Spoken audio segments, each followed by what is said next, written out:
is up, everybody? Welcome to the RotoWire Soccer Pod. I am Ryan, joined again by Mo to break down Wednesday's four-game Champions League slate. Yesterday, first, we could talk a little about yesterday's slate. Mo continued his heater, took first and second in the big 222, so that was great to see.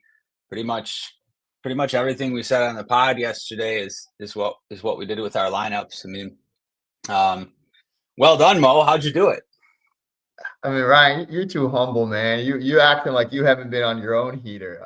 I think it was really a combination of both of our takes that really got us there. I mean, really everything we said that would happen kind of panned out as expected. I think we flagged that it was going to be like a tough decision between Guler and Mbappe.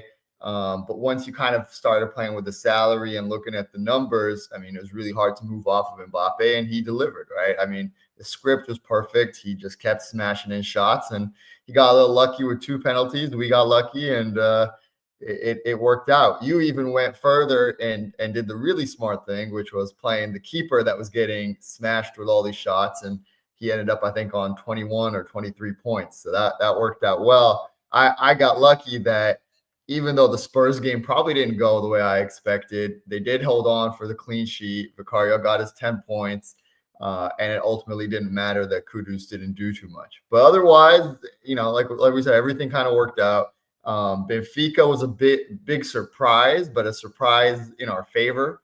I think a lot of people were intrigued by Pavlidis, and it looked initially like he might, be a big difference maker because he scored early. And then Carvag, just pulled out 3 goals and made Trubin useless. And that was a bit of run good as well. So yeah, I mean, we had a little bit of luck, but a lot of really great calls. TAA getting hurt also big in our favor because a lot of people went there. So feels good to be starting hot, and hopefully we can keep it going here. Yeah, absolutely. One quick thing I was kicking myself for. Made a couple mistakes yesterday. One mistake, the lineup I made, I don't know where I'm really going with this, but it had Arsenis and Shelder up, and they were both the same price. They both scored like 3 points or something. Initially, I made 2 separate lineups that both had Adeyemi for the same price, and then one had Shelder up and one had Arsenis. And I got off it right at the end with like minutes left to make a different lineup, thinking like, oh, that Dortmund Juve game, probably the worst game, go with Benfica in the smash spot, play it safe. And it cost me. It cost me a decent amount of money. But yeah, good day overall. But yeah, let's break down this slate, Mo. Got the odds up. Looks like PSG, biggest favorite at home against Atalanta. No Dembele, Kvaratskhelia. We don't know if he's going to start or not. Got subbed off early last game with a knock. Liverpool at home to Atletico Madrid. Second biggest favorite at home. Liverpool tilting me all season. I feel like they should have drawn every game so far. I feel like they've not played well. I don't know. We can get into that later. Inter and Ajax next. Inter away to Ajax, and then Bayern Munich, Chelsea in, I believe, the game with the highest total. Yup, in Germany. So, what are your first thoughts about this slate, Mo? Yeah. So first thoughts is it's a tricky one, right? It doesn't feel, I can't say yesterday it felt like they were like, without a doubt, smash spots. I feel like we thought Benfica might be a smash spot, and it didn't turn out to be. We thought Real Madrid might dominate, and they didn't dominate. They had one player who absolutely went off, and we're barely lucky to escape with a 2-1 win. So, similar kind of vibes here, but I think you flagged a lot of good points, right? PSG health is a mess, right? Somehow both Dembele and Doué went off to France duty and came back with injuries. I think Dembele's out like 6 weeks. Doué might be out 2 months. I mean, I'd be shocked if Paris isn't filing some sort of complaint. But there's a huge question mark about what to do with Kvaratskhelia because, the RotoWire information update says, he's not on the injury list, so he's good, but how do you play 30 minutes over the weekend and then suddenly turn around and immediately start again? So big question mark there. Big question marks on Liverpool. Like you said, they just never look good. It doesn't feel like there's a lot of DFS, kind of play being produced. They're just escaping 1-0, 2-1 type games. On the flip side, the team I have a lot of interest in, Bayern has looked really hot, but it's always the open question of, okay, that's against, lower level Bundesliga competition. Is that going to translate versus Chelsea? And then Inter have just been, poor start to the season, involved in a lot of shootouts. It's like, what are they going to do away to Ajax? So a lot of interesting matchups, a lot of question marks. I have some idea about where I want to go, but I think there's a lot of different routes that you can want to take here. Yeah, there's definitely options. Forward, I don't think forward is necessarily straightforward. We can start there. Got the goal odds. Kane -115 to score for 9,600. And then Salah -110. He's had kind of a difficult start to the season, 10,800. Where are you looking to do it forward? I mean, Kane and Salah, they're okay. There's probably enough value to afford one of them if you want to. Not usually my style. What do you think? Yeah, full disclosure, I think my lineups are currently 0 on both. It's tricky because look, like, I as a rule, generally in my DFS play, I try to avoid the sorry, I just saw Big Turk's comments in the chat. So yes, that's what we're here for, Big Turk. Welcome in. But I try to avoid these no floor players because look, I mean, you can always get an Mbappe-like game, or you can get 2 points and very little else. And I think especially recently, we've seen a lot of that from Salah, where it's 4 or 5 points, right? Kane in the Bundesliga, you don't see as much of it, right? Kane seems to be there you go. That's the 3.6 against Arsenal. Not bad otherwise, but you see he's picking up an assist, so it's basically 3 raw points versus Newcastle. Not much more versus Burnley. Got that 90th minute pen against Burnley. 95th minute pen, yeah. He was on 3 fantasy points, chasing the game all 90. Yep. I something tells me that you have a much more acute feel for this, given your award. Well, quickly too, I'll say, like, it's been 4 games, and Salah historically in the Champions League has just like smashed every time, 20 points in every single spot, and he usually, at least more lately, has been not as popular for a while. People just played him no matter what, but. Could be a great contrarian pick. One thing I will add, though, is, let's not forget their opponent, right? Like, Atleti in the Champions League has a very clear blueprint, which is, either hold on for the 0-0, maybe try to smash an away goal. Sorry, not an away goal, smash like a goal to take the lead. But, otherwise, they're just super defensive in the Champions League. So. And then Kane is similar, right? Kane is like, I mean, he's just banging goals in. I think he has like 5 already through 2 games. And then the other games he didn't score in, he got 2 assists. Yeah. So look, he's in great form. I just think there's other ways to capture that, and so I'm kind of tipping my hand here, but what players that I have a lot of interest in are the ones that are around him, right? So Diaz is 6.8. He's had a great start, scored in every game. Gnabry, who historically plays, a bit part role, is usually the first sub. He also, I think, has 2 goals, 2 assists, been really hot. No longer has to worry about Sané coming on and taking his minutes. No longer has to worry about Musiala, who unfortunately is out for quite a while. So the attack is quite focused, and they still have subs. It's Bayern. They're still a deep bench. but the price tags are pretty inviting. And then one guy in particular is the last man standing at PSG, Barcola. He's 6'2".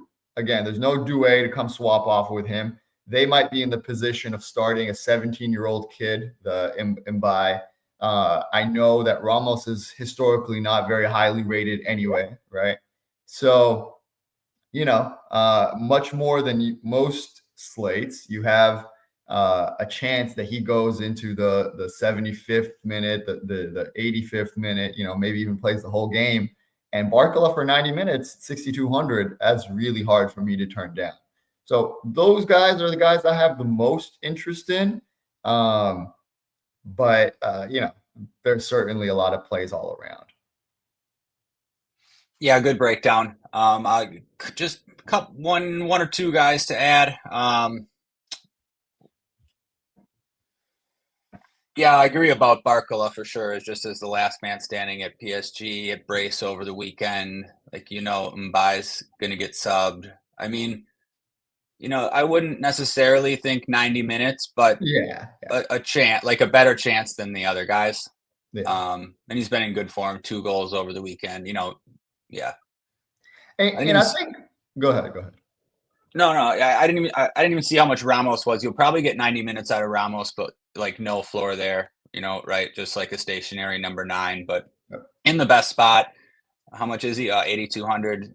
Definitely too much for like a cash type lineup. Yeah, Barcola 6,200, too cheap. Okay, and then the Bayern guys. Yeah, that's what I was going to say. Really like Luis Diaz. Probably going to get 90 minutes out of him. He's scored in every game so far. Just like been in really good form.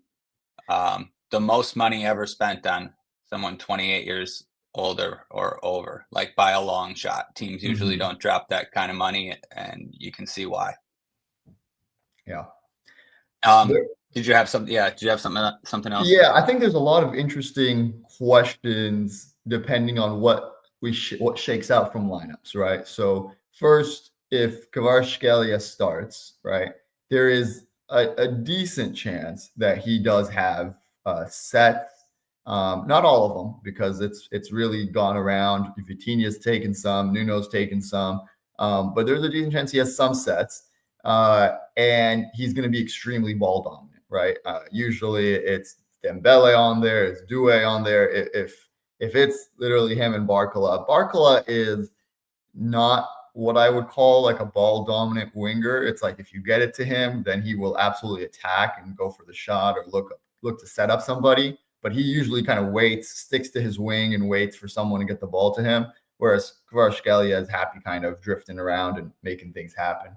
10K is not cheap, but he's interesting. On the other hand, if your thesis is that they're going to be playing, a pretty weak forward line, then their defense is still their starting defense, but Atlanta starting this 3,900 striker, you don't really have many cheap guys, and I think Kristovic actually has like a decent track record. He's not just a nobody. I think they paid quite a bit for him to come in. He scored. No, he didn't score. He had 2 assists on the weekend, but he's a striker with decent pedigree for Atalanta. On the Liverpool side, I mean, we already said watch out for them. They're overpriced. They're in a tough matchup. But if Isak is questionable, there's a note that he certainly is not going to play 90, and he could play some minutes. If they exercise caution and rule him out, I don't think it's going to happen. But if it does, Ekitike becomes a bit more valuable, right? I think his price tag is still pretty high. It feels like DraftKings is just pricing up all the English strikers and English players in these slates, but I have at least some interest. And then the last thing I'd say is it's really hard to get a good read on the Inter Ajax game, right? Like this is not your dad's Ajax team, right? They've gone very much kid budget friendly, right? It's not the Ten Hag team that had 5 future superstars, but they are at home, and so there's some interest there. But there's also a lot of interest on the intersect, right? I think Thuram is 65 if I'm not mistaken, and Martinez is 69. Yeah, I got those right. So that's you're going to be able to afford that. It's going to be right up there with the Byron strikers and Barcola. At the end of the day, is Ajax a more difficult team at home than Chelsea away? It's open question. So I maybe lean a little away in cash, but definitely could be a good route in GPPs, and also would be defensible in cash. Yeah, that Mika Goetz, I think his name is, for Ajax. He's 5,800, pretty highly rated, and if Oscar Gluck doesn't start in midfield, I think Goetz will be splitting sets. He seems like a fine option at home. I mean, Inter just conceded 4 to Juventus. They've kind of been sputtering a little bit. Do you see this game log up here? Yes, that is. Who is that? Do you see they took 6 corners against Burnley? Oh, okay. And they always play 90. And they're probably Liverpool's best player. Is this Verts? No, This he is hasn't one scored yet. This is Gakpo. Cody Okay, Gakpo let's go. for 7,500. I mean, he took 6 corners last game, and if he takes any corners here against Madrid, he's got to be one of the best forward plays on the slate, I would say. And it's actually a great shout. It brings up an interesting discussion that you and I were having yesterday, which is you have to be super careful about what you take from last season and apply it to this season. I mentally had written Gakpo off because last season he was an instant 65, 60-minute sub for Diaz or Jota or whoever else was on the bench. And that's not the case this year. This year, the manager loves him. The manager probably would rather sub Salah off than Gakpo. I think those are all good points. Yeah, so he looks like a good play if he's going to take some corners again. You never know. I mean, that was pretty much the first time. And then this is a tough one, but Julian Alvarez is out. Griezmann 5,300, played 90 minutes last game, took 5 corners. You could do worse for 5,300 is what I will say. Man, I didn't realize he was 5,300. Yep. And then the other guy who's also 5,300, one of Mo's favorites. You could do worse than Pedro Neto, who's also 5,300 in a game that could be back and forth a little. I definitely have some interest in those 5K forwards. God, I hope our projections are right and he's not in the lineup. That would annoy me if I had to make a decision on Neto. Man, I don't know how you leave an alpha like Pedro Neto out of the 11, but yeah, moving on to midfield. Probably the guy who will feel safest to most people on the slate, Michael Olise, makes sense. I would say he's probably just a cash lock. Let's see here. I mean, yeah, the guy just smashes every game. He pretty much goes 90 minutes every game. It's just been a great signing, great for DFS. Seems, yeah, like a lock for cash games, I would say. After that, Cole Palmer, 8K without sets, just like a good low-owned tournament play. Kimmich, Çalhanoğlu, I actually don't think are the worst. You might be a little bit surprised. I don't think you need any of them, and they're probably like secondary options. But if you land on one of them in the flex, I don't think it's the worst on this slate, actually. Çalhanoğlu smashed against Juve over the weekend. 2 great goals, both from outside the box, one with his left, one with his right, taking corners. Actually, that's an underrated tournament play because people don't like playing him and won't really play him in this spot. They will play Florian Wirtz for 6,700. I would say he's been a disappointment so far, but in fantasy, he goes 80 plus every game and takes corners every game. He also took 6 last game, and Gakpo took 6. Yeah, they paid 100 and whatever million for him. He scored a wonder free kick for Germany a week ago in international.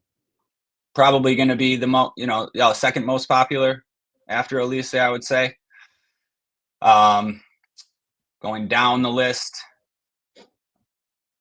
PSG's lineup will be important. Lee Kang-in is also questionable after coming off over the weekend, but he seems to be fine too. He takes sets. Vitinha, 5,500, has paths to taking sets, especially with if Kvaratskhelia is not in there, you'll probably get Vitinha splitting sets, probably taking pens as well. Yeah, that's midfield. All the way down, there will be Oscar Gluck for 3,300 splitting sets. Kind of hope he doesn't start, but he might. Promising kid they signed from, I don't know, Salzburg, I think, one of those teams. Yeah, that's right. I was wondering where he went, and now it makes sense that he's at Ajax. He very much fits the profile of an Ajax player. What do you think about midfield? So I think you highlighted the plays. It's going to be an interesting decision what you want to do between Gakpo and Wirtz. I mean, you could obviously play both. You could play one. You could play none. And I think you nailed it. He's always brilliant for Germany. He was brilliant obviously last year for Leverkusen, but very little of note so far in Liverpool. Still finding his place. And going to be an open question of whether he's going to find that place against Atleti and whether the sets will get him there when Gakpo's taking some. So and of course, Szoboszlai smashing in free kicks and whatnot. So that's going to be an open question.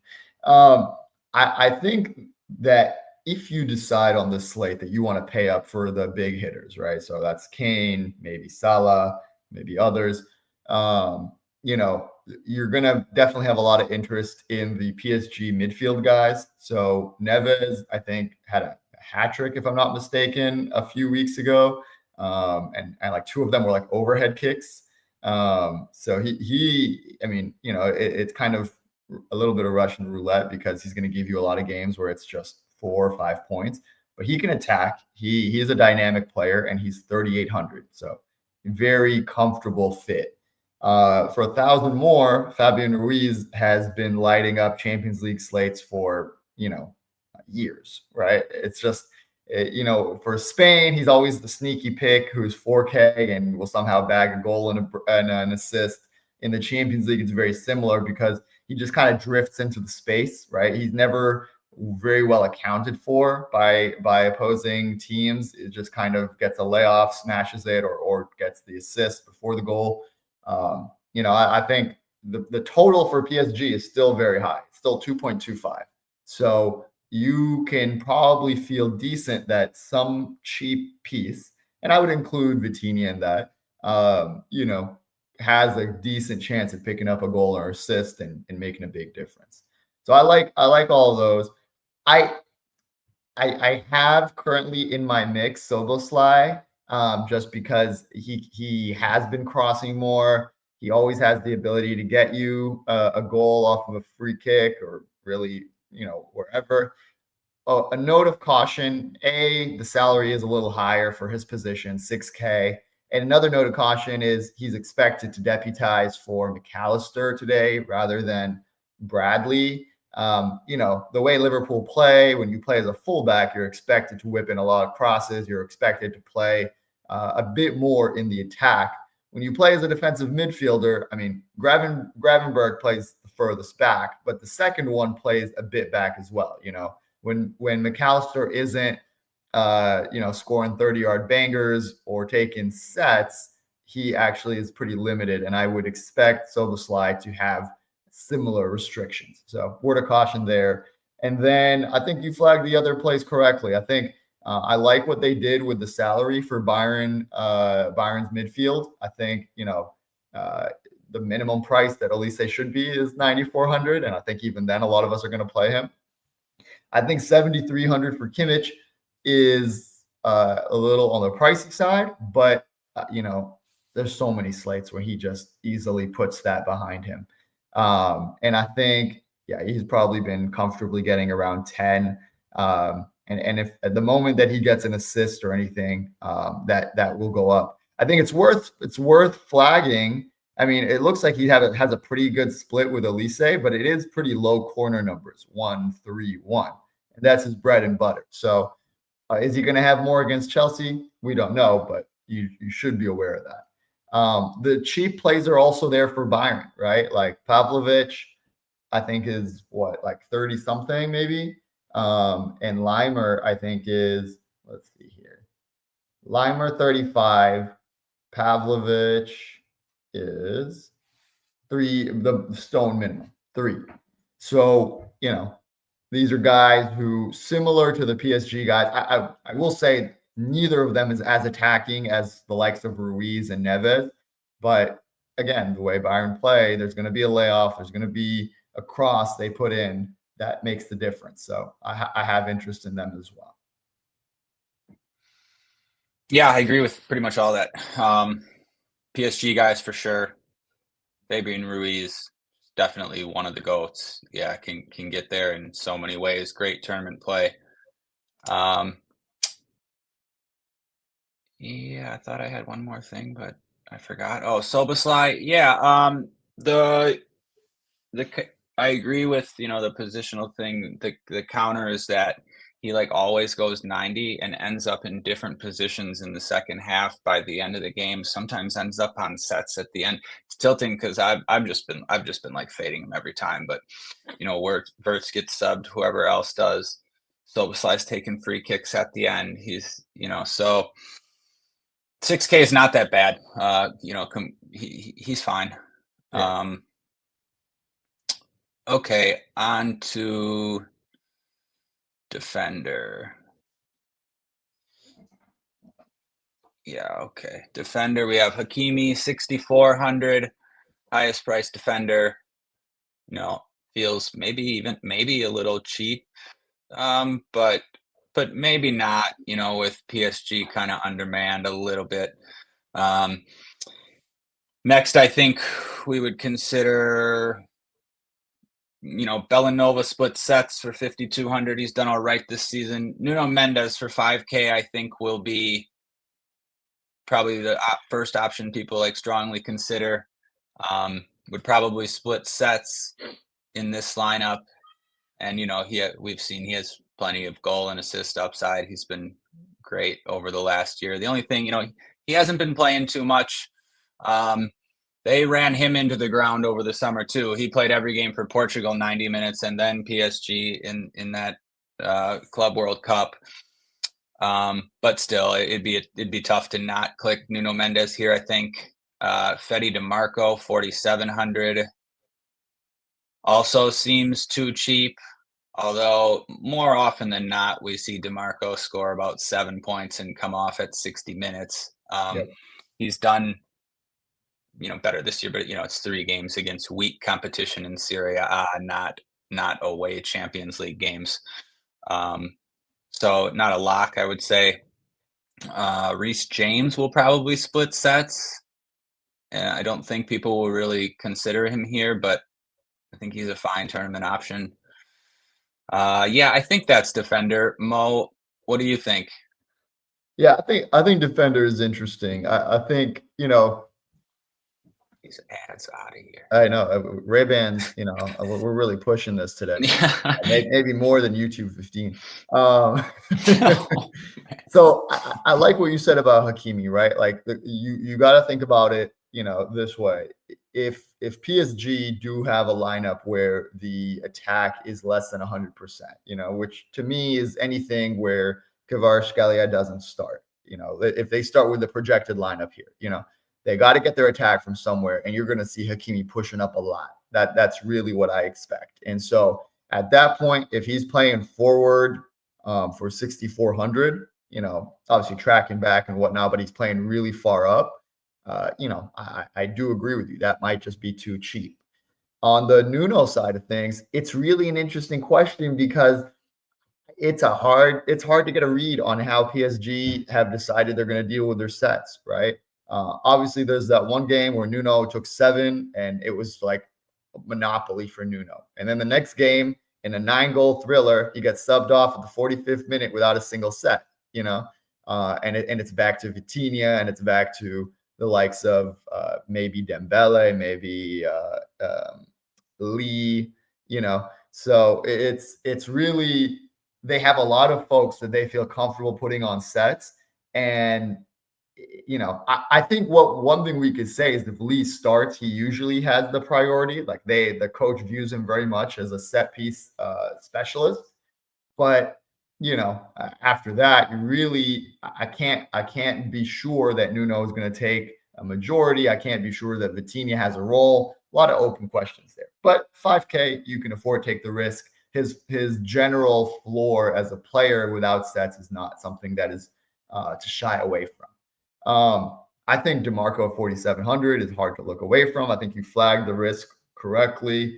The sub, even though we say things change a lot from year to year, with Inter, they kind of don't. They are still the same team, even though it's a different manager. They're still playing DeMarco far less than 90 minutes. They still try to kind of get all the juice out of him through 66 to 75 minutes. If Calhanoglu's playing, he will split. But he still is at 4,700, a really cheap play. And then you have kind of a big drop off, as you kind of flagged, right? Liverpool fullbacks, Kerkaz is still finding himself not delivering at any sort of consistent rate. Bradley is finally fit, unlikely to go the full 90. Reece James, definitely unlikely to go full 90. Also in the defensive midfield position, and at his, advanced injury status, he's not really running up and down and whipping in crosses. They've decided that maybe he doesn't have the juice for that. And so while he may take sets, the floor may not be as high. One guy that I had some interest in, but I checked the game logs after, and they discouraged me a little bit, was Stanisic. This is a guy who at the end of Champions League last year was really hot, and I think also in the Club World Cup.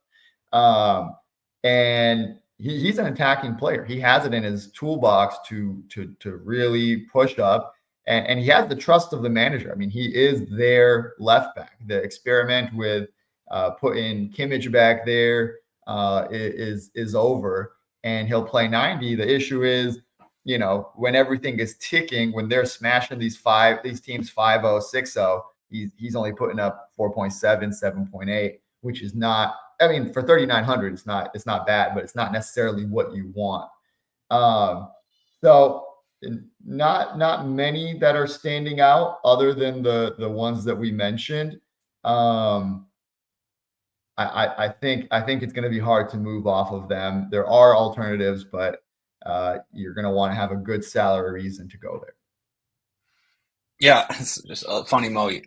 I agree with what you said about Hakimi, but I was actually kind of going the other way when I said that, in that I just thought, maybe he gets less shots assisted from the ones where he just taps it to Dembele, and Dembele does whatever he wants and then shoots. He gets less open for crosses because Dembele is not there to take 2 or 3 guys away. And then in general, they just create less in general because they're not as good of a team. So I like that you actually went the other side, because those were all good points too. I think that does it. DeMarco, if I had to pick one, I still think it would be DeMarco. He's been pretty unlucky not to score goals in all the games I've seen this season. And all the times I've played him in DFS, I know he's hit crossbar, hit post, this and that. So I think he has the most upside. Oh yeah, Stanisic, same as you. I thought, maybe. Then I went to the game logs, and he's basically, he looks like a center back. He's built like a center back. He's right-footed, so like playing on the left, it's hard to get crosses off, and they don't really. Luis Diaz will just sort of do that, but yeah, I mean, the price is fine. One guy I just don't really like. I have a lot of ignorance when it comes to Ajax's team, because so many of them are so young, and we don't get the data very easily on them. But Wijnal or Wijndal, I don't know how you say his name, Windal maybe. Windall, I think. Yeah. He's a guy who years ago was very, very hyped. He's kind of been around for a little bit, got some run with the Netherlands, and he is your classic attacking fullback. And I believe he's like 3K on this slate. You know, I generally don't know what to expect from Ajax. It could be that they just get dominated. And so, I don't feel comfortable saying he's a recommended play. I do feel comfortable saying that 3K for a fullback playing at home in the Champions League is something that I generally feel good about. And so, again, if you feel like you need the savings, if you want to play different in GPPs, 3K for a guy who has a really decent pathway to 5, 6 plus, he has the pathway to a floor. Somewhere you could go as well. Yeah, I agree with that. I think he's the best cheap option probably. I was just looking up his stats. He's played 90 minutes in all of his starts, 4 crosses last game, 3 the game before, 3 the game before, creates a couple chances. Yeah, that's fine for 3K. I don't think Inter aren't like quite what they were, at least not yet. So I think that's fine. Okay. On to goalkeeper. Yeah, PSG guys. Most expensive, Chevalier is going to start, I think, 5,900. Becker, Allison, 55 for Liverpool. Neuer, 53. Sommer, 51.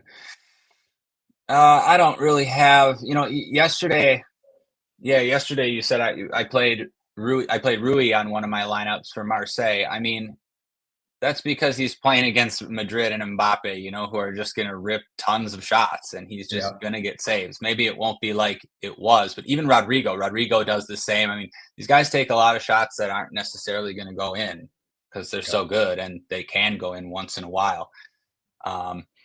Is there something like that on this slate? I don't know, but it's different. Like, I wouldn't be shocked if Oblak gets a win for 3,900 against Liverpool. You wouldn't be shocked even if Chelsea wins. Even if Atalanta wins, I wouldn't be shocked against this like kind of B PSG team. And, they haven't been the greatest. I wouldn't look too much into this, but they got dominated by Chelsea in the Club World Cup final. Still no Dembele, maybe no Kvara. So I think you can get wins from these guys. You got Ajax keeper at home against Inter. There'll be saves there too. So, I'm fine spending down and I'm fine spending up if I have the money. No takes really. What do you think, Mo? Yeah, I think my first take is that I'm probably fairly out on Chevalier. He's a quality goalkeeper. It's nothing about him directly. It's just the position that he's in, right? Atalanta is not a weak team. Those attackers, CDK gets better every year, and they are a very weakened team in today's game. And so, do I feel like paying the absolute max for him in a matchup where I don't think he's worth that price? I don't think so. Allison, I'm also skeptical of. He hasn't been getting saves in the EPL. Liverpool have really just been grinding out these boring games and then scoring late. And while that's great for them, it's not great for his score. I think he's either had like a couple 5-point games and maybe a couple like 10, 12-point games. And so when the ceiling is 12 and the floor is like 2, I like to stay away from that, especially at his price. I think you were right about Oblak, right? 3,900 should face a decent amount of shots, does have a chance to pull out a win.